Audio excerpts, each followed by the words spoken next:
Drawing with words. The art of communication. Let every man be swift to hear, slow to speak, slow to wrath. James 1:19. What is communication? Communication is sending and receiving information, feelings, and ideas from one person to the other for the benefit of both from each other's experiences. Communication is effective when both ends send and receive the message clearly. What is the purpose of communication?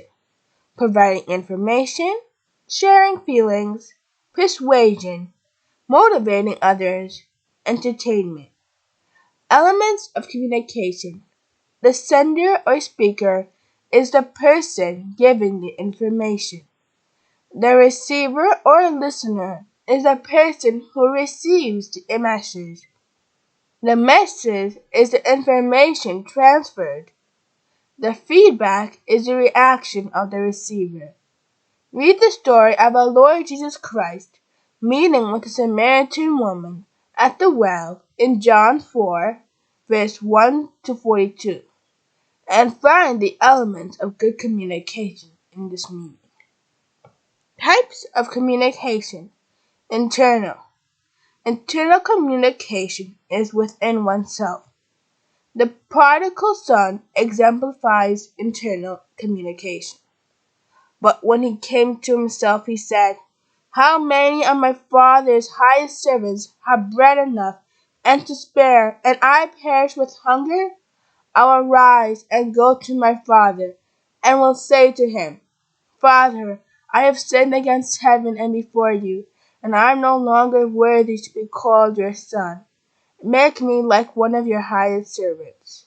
Luke 15, verses 17 to 19. External.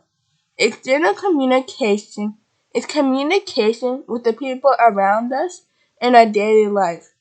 The conversations between the Lord Jesus Christ and the Samaritan woman, Zacchaeus, Nicodemus, and many more demonstrate external communication.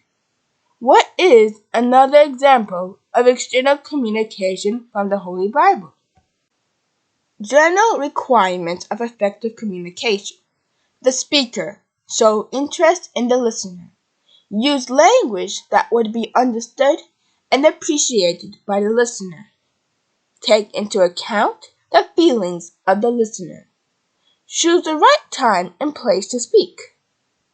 Understand the nature of the listener.